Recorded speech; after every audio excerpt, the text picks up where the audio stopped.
Hi, Canuck Capsules. Welcome to the Chronicle of New Eden.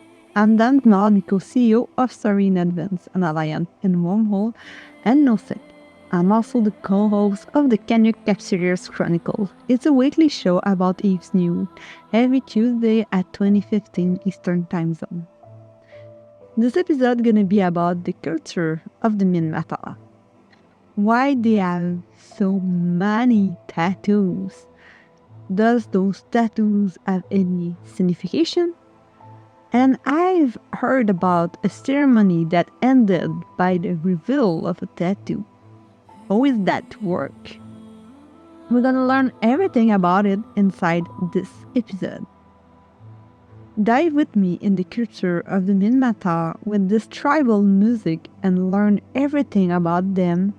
And please keep in mind that I'm doing this podcast to get better in English. So I'm sorry in advance.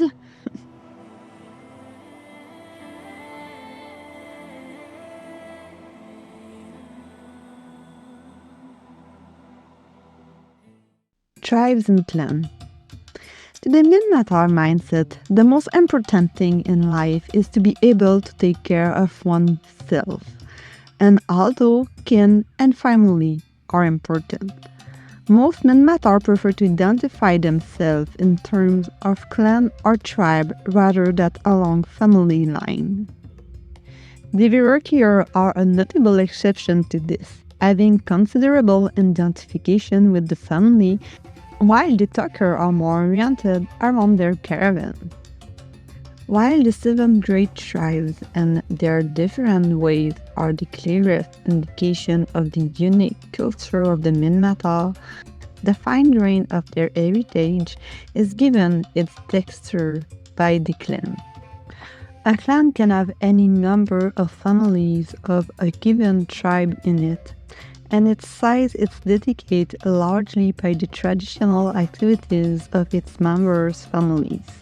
Most clans have a tendency to concentrate on particular area of industry or related professions. Minmatar clans that live mainly on planets might focus on agricultural or heavy industrial activities. Others who travel around New Eden may concentrate on mercantilism or perhaps pirating. Clans also maintain their special identities through artistic and literary pursuits and styles unique to them. In the distant past, the clan constantly warred against each other. In the large scheme of things, however, the Matari have learned that cooperation is important, and although the clans still try to maintain their regional and ideological identities, they usually put themselves forward as a unified whole when dealing with other races. Clans are distinct from circles in having a much more general social and political function, together with having a particular approach to several areas of life such as work, art, and sport. For example, a circle that specializes in electronic engineering will not at the same time formally specialize in rhetorical poetry. Traditional clans with most non-renegade clans do not admit members from other tribes and usually limit themselves to certain families of the tribe.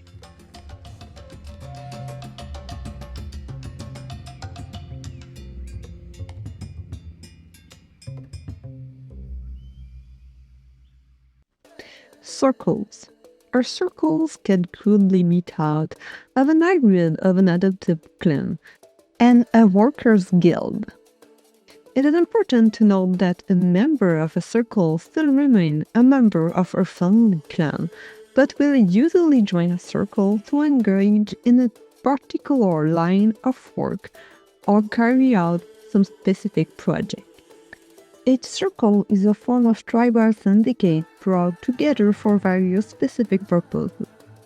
Some circles have a long-term permanent existence, others are more temporary and operate in the short or medium term. In the Tucker tribe, the great caravans are, broadly speaking, equivalent to the family clans of the Minmatar tribe, while the smaller, usually specialized caravans and sub-caravans are analogous to the circles. The relationships between familiar clans and circles are a tremendously complex social area.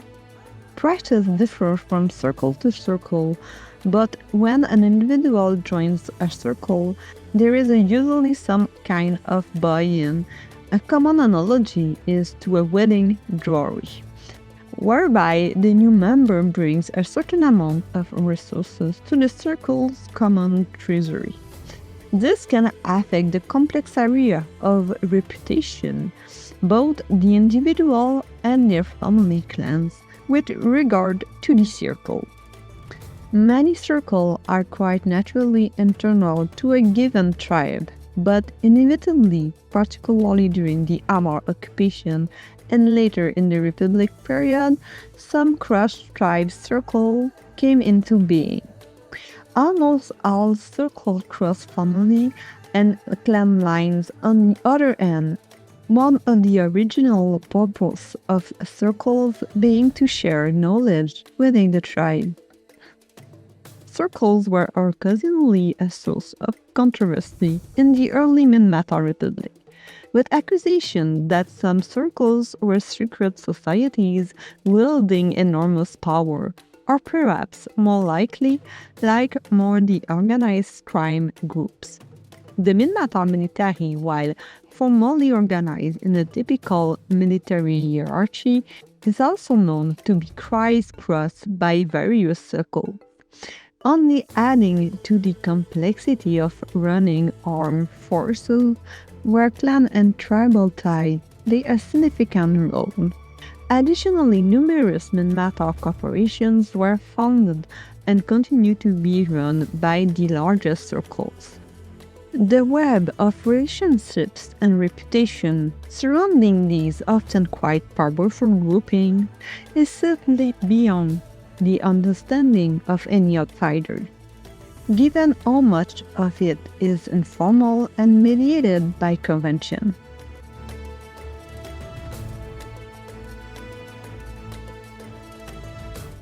Religion, the first elders.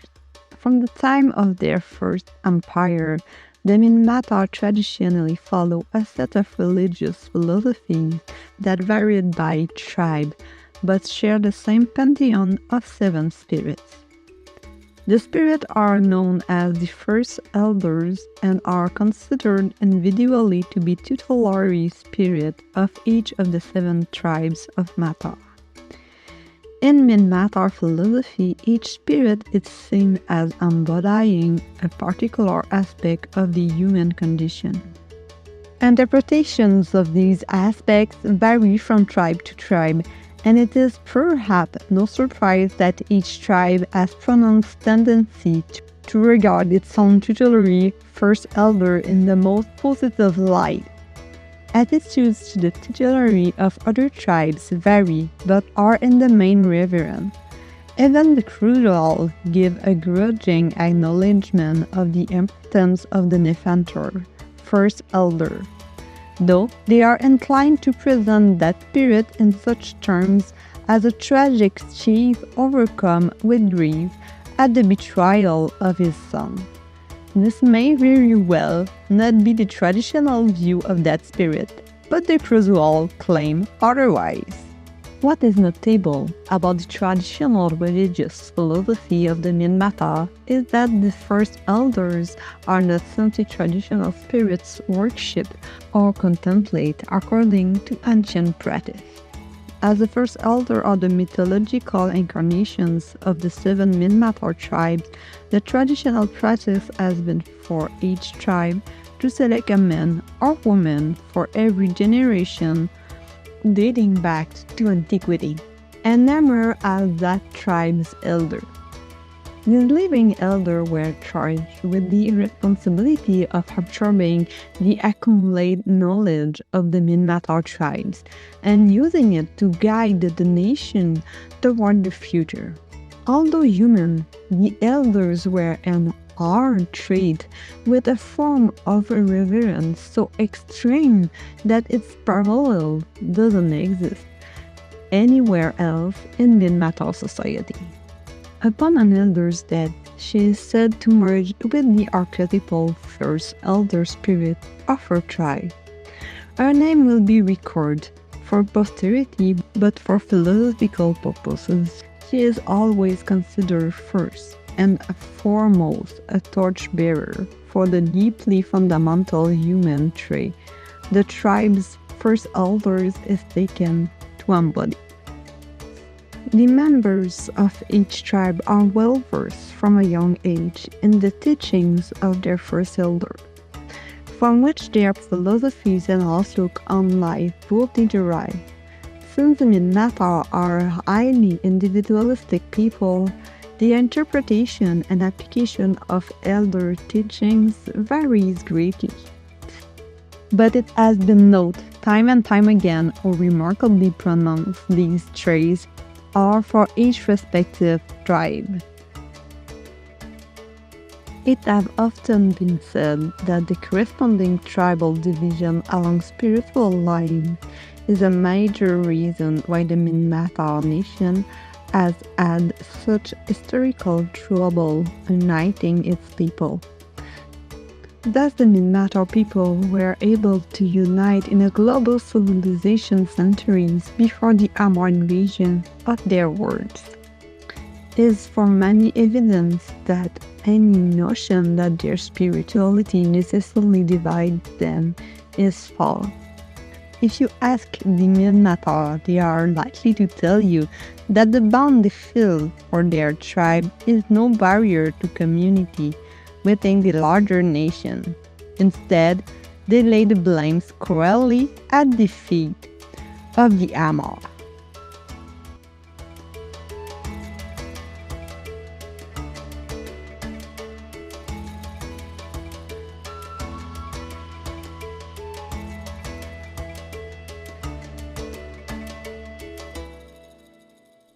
The Amarr Faith. Certainly, the Amarr have had a strong influence on the Minmatar, and not just through a simple slavery and subjugation. Many are the Minmatar slaves who have been indoctrinated into the Amarr religion or even adopted willingly. The surviving Turkmeni and defector Nefanter have among them many who continue to follow the Amarr faith despite their escape from the empire. To the dismay and in many cases anger of many Minmatar, there are many who refuse to put aside their beliefs, even when told of all that the Amarr Empire have done to the Materi people. The presence of the Minmatar adherents of the Amarr religion is a major source of social tension within the Minmatar Republic. Additionally, over the period of their enslavement, some Minmatar living as slaves on Amarr worlds have taken the faith of their oppressor and morphed it with the tribal mysticism of ages past to create a hybrid religion. It is a pantheistic version of the Amarr faith, heavily focused on communal meditation as well as ritual sacrifice. For the Amarr, this kind of perversion of the faith is far too close to the Sadi-Sabic heresy for their liking. In the centuries since the Minmatar were first enslaved, practice of this hybrid religion within Amarr territories has ranged from being cause for disciplinary purification to a capital offense. In recent times, all across the empire, some Amarr have adopting elements of the hybrid religion. Furthermore, many of the vast numbers of freed Minmatar who have returned home to the Republic since the Elder War have brought the pantheistic heresy back to their tribes alongside the Orthodox Amarr Faith.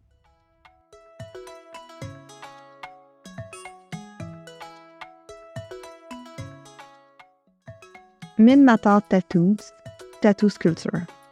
When the Minmatar Empire was at its height, before a single Amarr ship even darkened its sky, the Amarr had truly made the tattoo into a form of high art.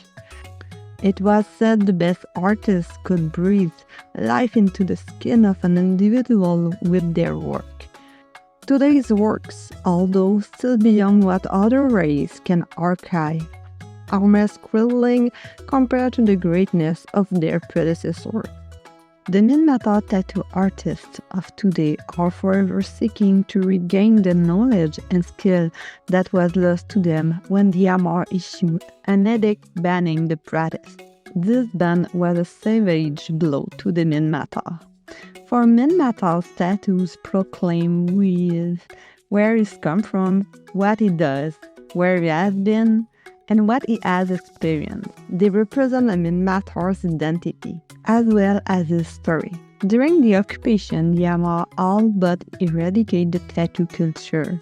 Nevertheless, it managed to survive in an inevitably degraded form until the Great Rebellion. In the long, hard struggle for the Minmatar to regain all that was lost to them, the culture of tattoos was given primacy.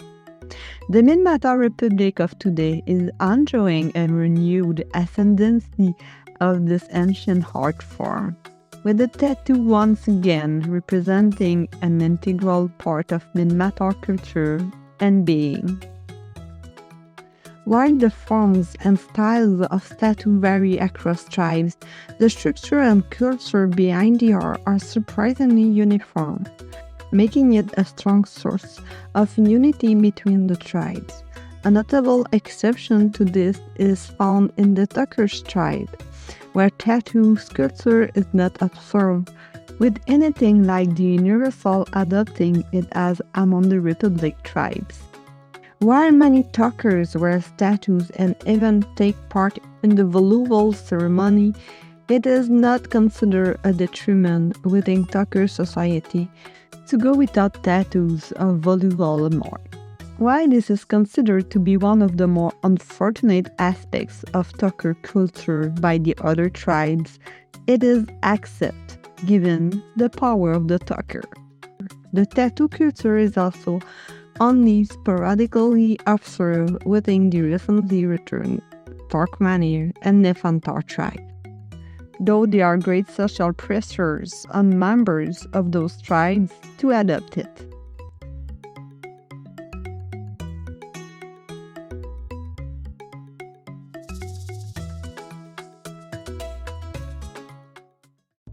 The voluval. The voluval is a sacred coming-of-age ceremony for the Minmatar.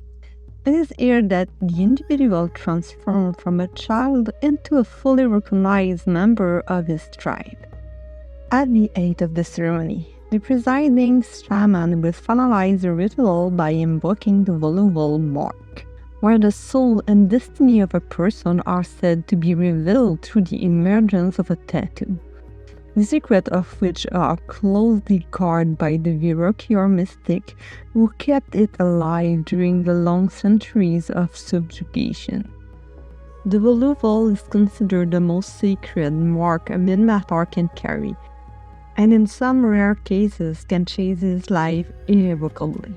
Although the significance attached to the voluval mark has waned considerably in today's republic, certain marks can still see the recipient cast out from his clan and tribe, and conversely, certain marks can lend the bearer much acclaim. In nearly all cases, the mark falls somewhere between these two extremes, and the bearer moves on with little effect.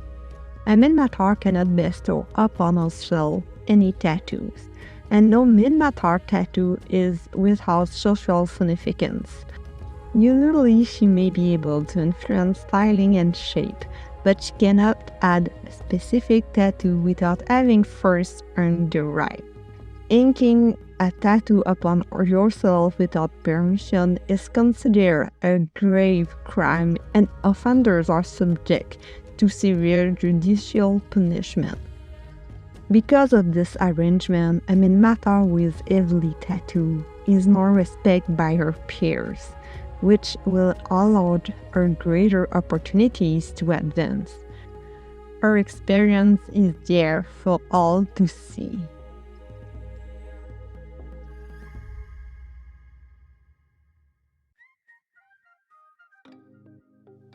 This is the end of the episode. I hope you like it and please follow me and hit the bell to be advised of my new episode. I will definitely not see tattoos with the same eyes. That was really interesting. The next episode gonna be about growing up in Minmatar. I like those episodes. That's where you fully get into what it means to be in this race. Thank you for tuning in, Canucks and friends, and until next time, fly safe!